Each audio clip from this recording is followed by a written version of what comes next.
Cuando tuve pues, el privilegio de estar 4 años en el Congreso de Colombia, en la Cámara de Representantes, salí a caminar, iba con mucha frecuencia a la Catedral Primada, iba con mucha frecuencia a tomar algo por las tardes cerca de la Casa de la Moneda, donde está una tienda o un bar o un restaurante muy tradicional que se llama La Puerta Falsa. Creo que es el más antiguo de Bogotá, si no estoy mal. Y en esas caminadas pensaba mucho en la historia de Colombia. Pensaba en esa esquina al lado de la Catedral Primada, en la Plaza de Bolívar, que fue donde la familia Morales Díez pidió el florero a José Llorente y se detonó la independencia de Colombia en 1810. Pensaba en, digamos, lo cómico y lo característico de Colombia, que es la Plaza de Bolívar, en donde está el Legislativo, el Congreso de Colombia, el Palacio Liébano en un costado, la Corte Suprema de Justicia, detrás de todo esto la Casa de Nariño y al lado del Palacio Arzobispal, la Iglesia Católica como con una posición muy importante también como en ese país que se demuestra lo que es. Y caminaba mucho y pensaba en la Iglesia de Colombia. Además me encantaba ir a la Cancillería, al Palacio de San Carlos. Antes ahí había ya no, había primero un café Oma, luego un tostado y me tomaba un tinto y después del almuerzo y iba a la Cancillería, al Palacio de San Carlos, que fue el primer palacio de gobierno de Colombia, y pensaba en cómo Bolívar había escapado de la noche septembrina, cómo había saltado de esa ventana porque Manuelita le había avisado que lo iban a matar. Pensaba en todo eso, en toda la historia de Colombia. Y otro episodio pues, sobre el cual reflexionaba mucho fue la toma del Palacio de Justicia y ver ese palacio imponente, para poner un poquito de polémica, con una arquitectura yo creo desastrosa. No me gusta nada la arquitectura del Palacio de Justicia, pero imponente, muros grandes, esa cúpula tan cerca del Congreso, con esa Plaza de Bolívar, donde tanta gente se ha congregado a lo largo de la historia de Colombia a manifestarse. Y pensaba en lo dramático que pudo haber sido eso, tanques entrando, policías, militares, heridos saliendo, guerrilleros adentro disparando, y pues todo eso parecía ser parte del pasado. Es decir, pensar en una toma del Palacio de Justicia me parecía algo improbable, pero ayer, al ver las manifestaciones de tantas personas que fueron a protestar a la Corte Suprema en medio de la votación para elegir a una próxima fiscal, yo creo que a muchos colombianos se les detonó nuevamente esas imágenes de la toma del Palacio de Justicia en el 85. Ver personas energúmenas, con rabia, con ira, protestando. Se habla de que los magistrados estuvieron sin poder salir durante algunas horas. Algunos más exagerados, yo no comparto esa tesis, algunos dicen que estuvieron secuestrados durante algunas horas. Yo simplemente creo que les bloquearon el derecho a la movilidad, pero no propiamente fue un secuestro. Y ver banderas del M-19 ondeando, pues necesariamente recordaban la historia, Ahora, más allá de eso, más allá de la protesta, más allá de la bandera del M-19, más allá de la anécdota o de la discusión si los magistrados estuvieron secuestrados algunas horas o no, lo más importante es lo que está detrás de eso, y es que el presidente de la República detonó con sus palabras, detonó con su llamado estas marchas. Y hay un debate, algunos dicen que no lo hizo, que eso no fue a propósito, que él quería otra cosa, pero esas marchas llegaron y presionaron a la Corte Suprema en su autonomía en la elección de fiscal. Eso porque es grave, eso porque nos debe importar a nosotros. Pues es grave porque definitivamente ahí sí, puede haber una ruptura institucional. La Constitución de Colombia dice que las ramas del poder público, el ejecutivo, el legislativo, el judicial, deben trabajar armónicamente en la conservación de las instituciones, en el fortalecimiento de las instituciones, en la prestación de servicios a los ciudadanos, en el mantenimiento de la democracia. Y cuando uno ve que un poder público, el más, pues, probablemente el más poderoso, valga la redundancia, el ejecutivo, hace uso de su poder para llamar a la ciudadanía que presione a otro órgano del poder público, especialmente la Corte, que es como el más sensible, las Cortes, ahí se empieza a ver uno lo que sería una ruptura institucional. Ya habíamos hablado de la ruptura institucional que el presidente de la República estaba, digamos, poniendo sobre la agenda pública, pero ayer sí se empezó a ver una ruptura institucional, y es ver a un presidente abiertamente enfrentado con la Corte Suprema de Justicia. Una pérdida, un retroceso democrático gigante y con consecuencias, digamos, graves para el futuro, de las que ya voy a hablar en un momento. ¿Qué significa eso? Significa que el presidente de la República, el presidente Petro, está teniendo una nueva aproximación, una aproximación diferente para este año de gobierno que empieza, para estas sesiones legislativas que empiezan el 16 de febrero, y parece ser el del autoritarismo y un poquito el de la presión a otras ramas del poder a través de la muy mencionada, de la muy utilizada por el presidente Petro, movilización popular, que es el llamado a las organizaciones sociales a movilizarse a favor de unos intereses o de unas prioridades del gobierno. ¿Qué vimos ayer? Vimos maestros, vimos la organización FECODE marchando,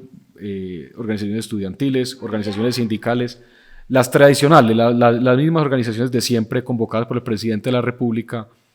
tratando de presionar a la Corte para que eligieran un fiscal. Entonces la pregunta es, ¿por qué el presidente tiene esa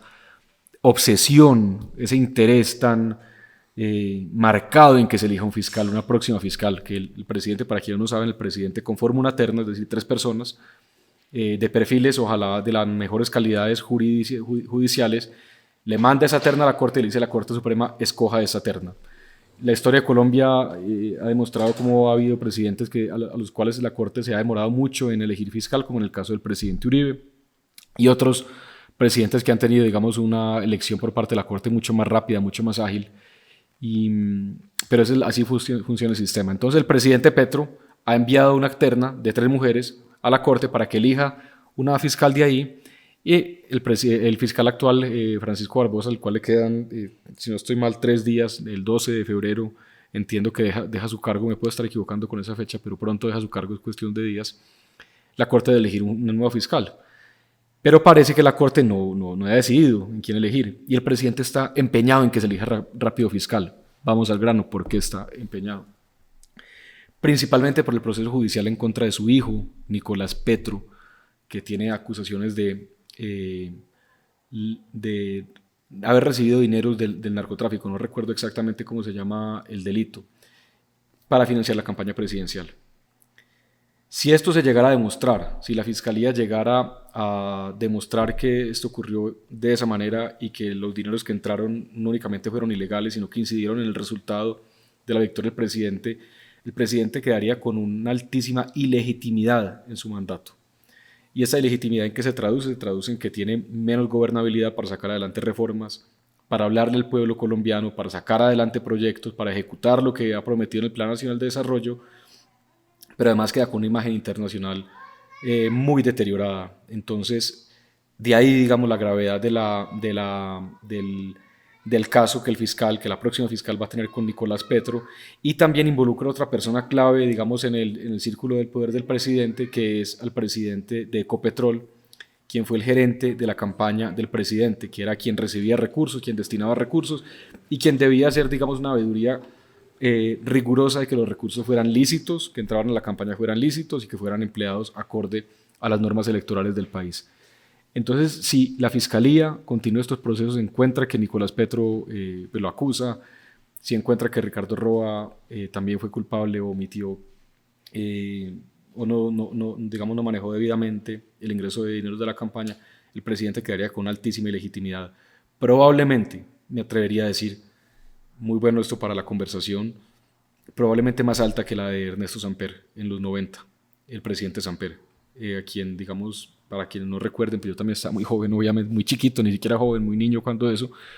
salieron los narcocassettes hablando de unos dineros que entraron del narcotráfico a la campaña del presidente Samper. Se podría repetir con mayor gravedad una situación de estas características, además con un agravante, es que este era el gobierno que iba a cambiar las costumbres políticas. Este era el gobierno que iba a refrescar la política colombiana y que iba a luchar en contra de todo lo malo que la gente ha rechazado históricamente la política de Colombia. Entonces tendría un elemento adicional de gravedad, porque lo que siento, lo que veo, lo que leo es que esa frustración del cambio que no llega, el cambio que no ocurre, el cambio que no se ejecuta, se acumula y se acumula y se acumula, y eso puede detonar en un tiro al aire en una próxima elección. Una ciudadanía que vote por una promesa radical o populista. Entonces, claro que todo, digamos, va unido, una cosa va unida a la otra. Ahora, posibles consecuencias, vería 6, digamos, de lo que está pasando, de lo que pasó más allá de la marcha, de lo que está pasando con esta nueva aproximación del presidente Petro de llamar a la movilización social, de hablar de ruptura institucional, de decir que hay mafias que lo quieren desestabilizar, de hablar incluso de golpe de Estado blando, lo cual es una acusación muy delicada, es muy grave. Una primera consecuencia, pues para quien esté viendo el video lo vaya a ver, es simplemente esto, o sea, un titular como este, el titular del Colombiano, del viernes, de hoy, viernes 9 de febrero, que dice, en palabras del presidente de la Corte Suprema de Justicia, Gerson Chaverra, abro comillas, la democracia está en vilo, cierro comillas, como titular principal de un periódico de alta circulación nacional. Entonces ahorita hablaba con unos amigos que me están acompañando grabando este podcast, les decía, si usted es un inversionista extranjero y usted quiere llegar a Colombia, quiere poner recursos en Colombia, quiere abrir una empresa en Colombia, y usted lee ese titular, ¿usted haría eso? Si usted es un banco, una entidad multilateral que le va a prestar plata a Colombia o con quien Colombia necesite endeudamiento y usted ve eso, ¿usted le da estabilidad política a esto? Pero más abajo, y esto es muy importante recordarlo porque siento que en medio de tanta turbulencia de sucesos ha pasado a un segundo plano, es que en este momento y ayer el Consejo de Seguridad de las Naciones Unidas, es decir, los diplomáticos, los embajadores representantes de los países que pertenecen al Consejo de Seguridad, a los 15 países que pertenecen al Consejo de Seguridad, que es donde se toman las decisiones de seguridad más importantes del mundo, donde se discuten las guerras, donde en este momento se está discutiendo lo que está pasando en Medio Oriente, en Israel contra Palestina, lo que está pasando en Ucrania, en la guerra con Rusia. Esos diplomáticos están en Colombia y llegaron antier a Colombia. Y están aquí en la verificación del proceso de paz, del cumplimiento de los acuerdos, es una cosa que está establecida, y estudian en la Cancillería. Y mientras el Consejo de Seguridad de Naciones Unidas estaba aquí, había una protesta violenta en el Palacio de Justicia, a unas pocas cuadras de donde estaban reunidos, en el centro de Bogotá, en el Palacio de San Carlos. Entonces imagínense la imagen que eso le manda al país, que le manda perdón al resto del mundo, que le manda a esos diplomáticos de Estados Unidos, de Rusia y de los demás de China y de los demás países que estaban ahí, miembros permanentes del Consejo de Seguridad y miembros no permanentes del Consejo de Seguridad. Es un pésimo mensaje institucional, es un pésimo mensaje de inestabilidad política, y para ponerle como la cereza al postre, otra de las frases del presidente, que también es titular de este periódico El Colombiano, dice: acuerdo de paz está fracasando, le dijo Petro a la ONU. Un presidente que debería estar velando porque el acuerdo se cumpla, porque ese acuerdo se implemente o porque ese acuerdo se corrija, está dando un mensaje de pesimismo, un mensaje casi donde está tirando la toalla. Entonces es una comunicación errática que, si se suma a este mensaje tan negativo, sumado a las marchas, sumado a las protestas violentas, sumado al mensaje del presidente de la Corte Suprema de Justicia, es un cóctel que sale mal. Entonces, una primera consecuencia de esto es un deterioro muy serio de la imagen internacional de Colombia después de muchos años que ha costado, y muchos gobiernos que han buscado trabajar en ella, en darle estabilidad, en decir que este es un país que va por la senda del desarrollo. Por eso somos miembros de la OCDE, que, como le dicen comúnmente, es el club de los países desarrollados. Colombia es miembro de la OCDE. Yo, cuando fui congresista, tuve la fortuna de ayudar porque creo profundamente en la pertenencia a estos organismos multilaterales, empujé para que Colombia fuera miembro de la OCDE, y hoy Colombia es miembro de la OCDE, tiene representación en París, digamos, bebe de las buenas prácticas de otros países, pero los mensajes del presidente Petro, sus llamados a la manifestación social, casi que contradicen o echan para atrás todos estos avances de Colombia. Lo segundo es que, mirándolo también a nivel internacional, organismos multilaterales como la OEA, quien ya se pronunció, la ONU y la banca multilateral, pues va a ver a Colombia con otros ojos. Y ya el centro de la discusión no van a ser cuáles son las políticas de desarrollo, cuál es el endeudamiento que Colombia necesita para construir infraestructura, para financiar programas sociales, cuál es la cooperación internacional que Colombia necesita para, no sé, desde programas de empoderamiento femenino hasta programas agrícolas. Ya todos esos temas salen de la lupa, y lo que se pone en vilo es la democracia colombiana, lo que se pone sobre la agenda es la estabilidad política del país, de manera que es un retroceso en cuanto a lo que podríamos estar logrando en diferentes sectores con la ayuda internacional. Una tercera consecuencia de esto es que parece que Petro, el gobierno del presidente Petro, se va a radicalizar. En otro episodio habíamos hablado que el próximo cambio de gabinete podría demostrar que habría una moderación del gobierno, que el gobierno optaría por una tendencia más moderada en este segundo año. Para terminar este año, pues sería más moderado, dialogaría con los empresarios, podría traer ministros de orden más técnico, más serenos políticamente, pero lo que estamos viendo es que aquí el contra del presidente se está